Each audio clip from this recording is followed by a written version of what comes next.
না, এটা হচ্ছে তোমার এফ।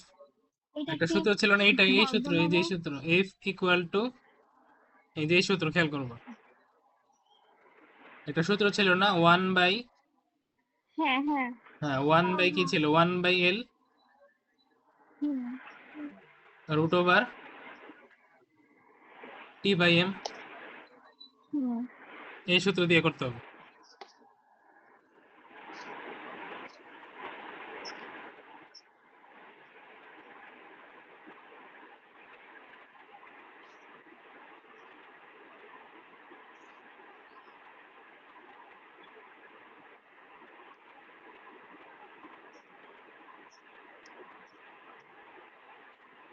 ওকে, করতে পারছো?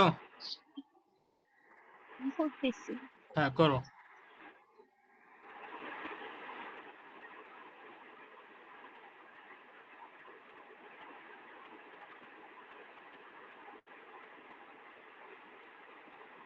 এখানে একটা কিন্তু দেওয়া আছে যে সদৃশ আর সমদৈর্ঘ্যে তিনটি তার এ, বি আর সি এর মধ্যে তোমার বল গুলা দেওয়া আছে, অর্থাৎ টি দেওয়া আছে কিন্তু, তাই না? হ্যাঁ টি দেওয়া আছে, আবার এ তারের ক্ষেত্রে আবার বলে দিয়েছে কম্পাঙ্ক কত, তাই না? বলছে যে দ্বিতীয় তার মানে বি এরটা চাইছে আমাদের কাছে, তাই তো? হুম তাহলে বি এর জন্য আমাদের বের করতে হবে। মনে করো এটা এ এর জন্য দিলাম, এফ এ, এখানে one by two I cell সমদৈর্ঘ্যের, সমদৈর্ঘ্যের মানে কি সবগুলা দৈর্ঘ্য সমান, তাই না? হুম। হ্যাঁ, তার মানে টি এ বাই এম, সদৃশ আর সমদৈর্ঘ্যের তার, তার মানে সদৃশ যেহেতু বলছে তার মানে তাদের একক দৈর্ঘ্যে ভরও সেমই হবে, মানে এম একই হবে, এম আলাদা হবে না। বুঝছো? ওকে, তাহলে এফ বিটা কত হবে, F B equal to same with one by twice L root over T B by M.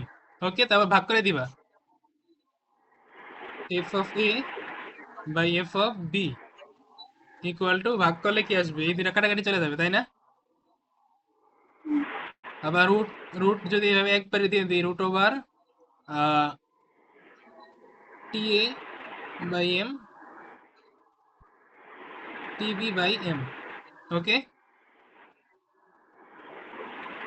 F A কত, এফ এ, এফ এ হচ্ছে তোমার 200, এফ বি কত 225, না না এফ বি না, sorry sorry sorry sorry sorry,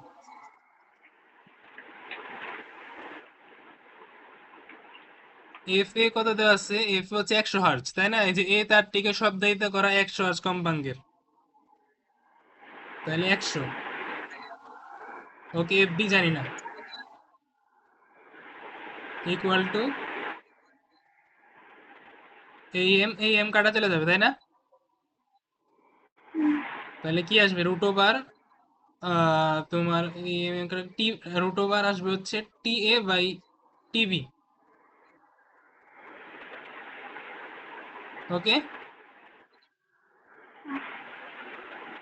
তাই তো, কথা বলতে হবে তো। হ্যাঁ হ্যাঁ করছি। হ্যাঁ, তোমাদের কথা বলতে হবে, এরকম চুপ করে থাকলে কিন্তু পড়াইতে পারবো না। তাহলে রুট ওভার টি এ কত দেওয়া আছে, 200, টিবি কত দেওয়া আছে 225। হুম।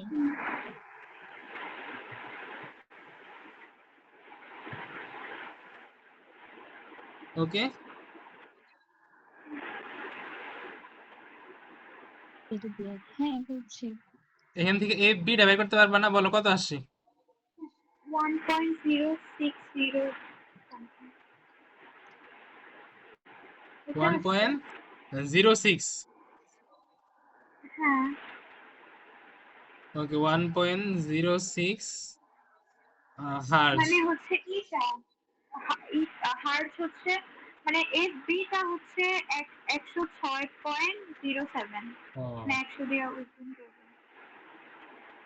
106 পয়েন্ট, 106.07 হার্জ কম্পাউন্ডেড। ওকে তাহলে বুঝছো এই ম্যাটটা? হুম।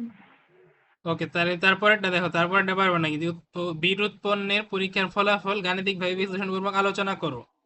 তাই না? বিট উৎপন্নের পরীক্ষার ফলাফল এটা কি বলছে, তার টিকে শব্দায়িত করায় এত কম্পাঙ্কে শব্দ উৎপন্ন হয়, দুটি করে তার একসাথে শব্দায়িত করলে বিট উৎপন্ন হয় কিনা পরীক্ষা করা হলো। হ্যাঁ, আরেকটা জিনিস একটু মনে রাখো, সেটা হচ্ছে কোন একটা শব্দের মানে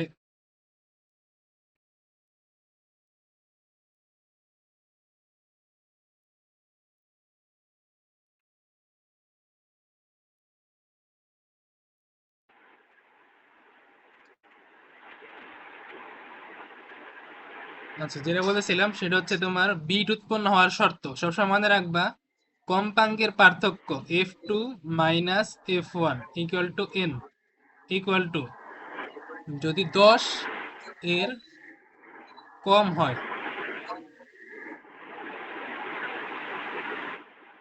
তাহলে তোমার বিট উৎপন্ন হবে। কি বললাম?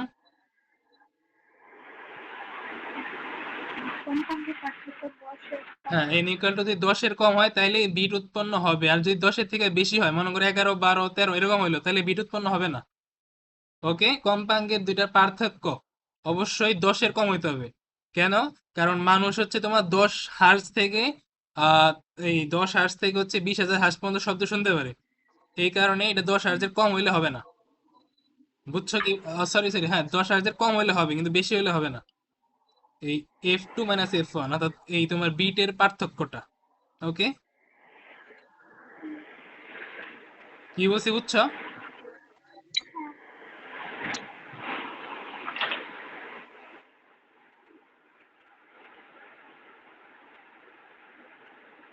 ওকে, এখানে আমাদের কি বলছে যে বিট উৎপন্নের পরীক্ষার ফলাফল যাচাই করো, তাই না? এ তার টিকে শব্দায়িত করা 100 হার্জ কম্পাঙ্কের শব্দ উৎপন্ন হলো দুটি করে তার একসাথে, তার মানে দুইটা করে তার একসাথে মানে কি, একবার এর সাথে বি, আবার বির সাথে সি, আবার এর সাথে সি। বুঝছো? এইভাবে দুটো আলাদা আলাদা করে তিন ভাবে চিন্তা করতে হবে। ওকে, কি বলছি বুঝছো? এটা কিন্তু বোর্ডে আসছিল, কথা বলতে হবে। বুঝছি। হ্যাঁ, এটা বোর্ডে আসছিল। আর এটা কি পারবা দেখো, বলো।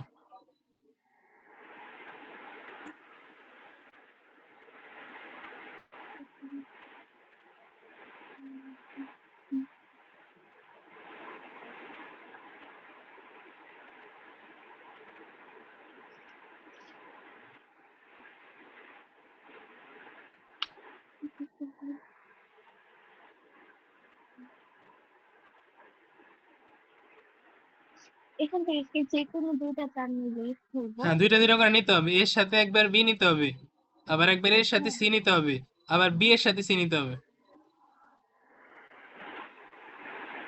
কোনটা বের করতে হবে? হ্যাঁ, তিনটার মধ্যে তোমার বের করতে হবে, এই কম্পাঙ্কের এক। পার্থক্যগুলো বের করে দেখতে হবে। বুঝছো? হ্যাঁ। আমরা কিন্তু এর কম্পাঙ্ক জানি, আবার তোমার এখানে বি এর কম্পাঙ্ক জানি, তাই না? হ্যাঁ। আমরা সি এর কম্পাঙ্কটা জানি না, সি এরটা কি বের করবো বলো, আগের মতো করে না? হ্যাঁ। হ্যাঁ, আগের মতো করে সি এরটা বের করো, আমার বলো তো কত আসছে। একটা কি হচ্ছে 111.80 আছে। 111 পয়েন্ট? দাঁড়াও, 111 পয়েন্ট আসছে কিনা একটু দেখি, দাঁড়াও।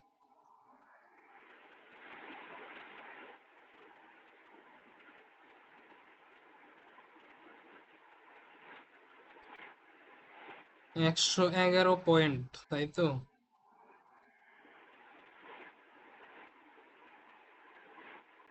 হ্যাঁ, 111.8 হার্জ আসছে, তাই না? হ্যাঁ। হ্যাঁ, 111.8 হার্জ। আর এর আগেরটা ছিল 106 হার্জ, তাই তো? তাই না? হ্যাঁ। হ্যাঁ, তাইলে আমরা এখন কি করতে পারি, আমরা হচ্ছে তোমার F1 কত, এফ এ জানি, F A equal to 100 hertz, তাই না? FB কত? হচ্ছে এক- 106.80। হ্যাঁ, 106 হার্জ। আর FC কত? 100 111.8 হার্জ, তাই তো? ওকে, তাহলে আমরা এখন কি করতে পারি, আমরা এখন জাস্ট এন এর মানগুলো বের করব।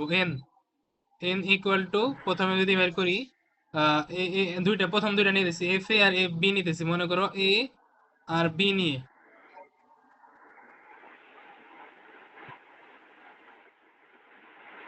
হ্যাঁ, এ আর বি নিয়ে যদি নেই, তাহলে কি করব, কোনটা বড়, বড়টা থেকে ছোটটা বিয়োগ করে দিব জাস্ট। এটা তো আগে দিনই বলছিলাম। তাইলে আসে হচ্ছে 106 মাইনাস 100 ইকুয়াল টু 6 চার্জ। বলো শব্দ, এই তোমার বিট উৎপন্ন হবে নাকি হবে না বলো? আহ, হবে হবে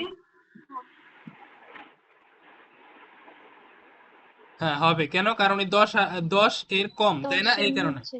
হ্যাঁ, এই কারণে এই কথাটা লিখে দিবা যে যেহেতু তোমার কম্পাঙ্কের পার্থক্য 10 হার্জের কম, সুতরাং প্রথম আর দ্বিতীয় তার একই সাথে শব্দ উৎপন্ন করলে বিট উৎপন্ন হবে। ওকে, কি বলছি বুঝছো? হ্যাঁ, বুঝছি। ওকে, এরপর যদি নেই, মনে করো বি আর সি।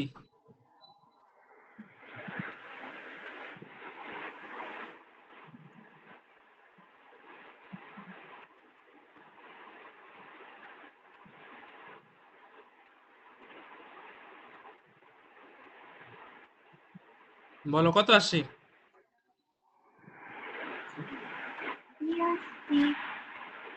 তাই না? 5.8 আসে না? 5.7 তার মানে কি বিট উৎপন্ন হবে নাকি হবে না? হবে। হ্যাঁ, তার মানে বিট উৎপন্ন হবে।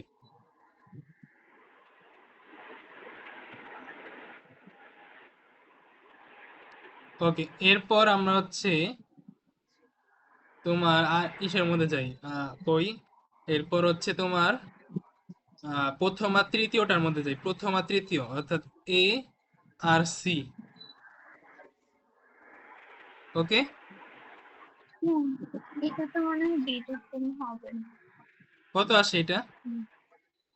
100। হ্যাঁ,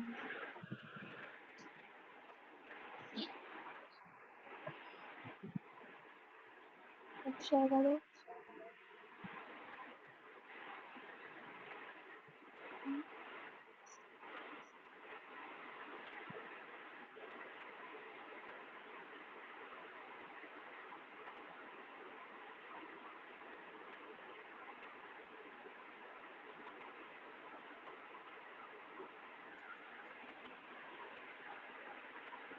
হবে নাকি হবে না? হবে না। হ্যাঁ, কারণ এটা 10-এর থেকে বেশি, সুতরাং বিট উৎপন্ন হবে না।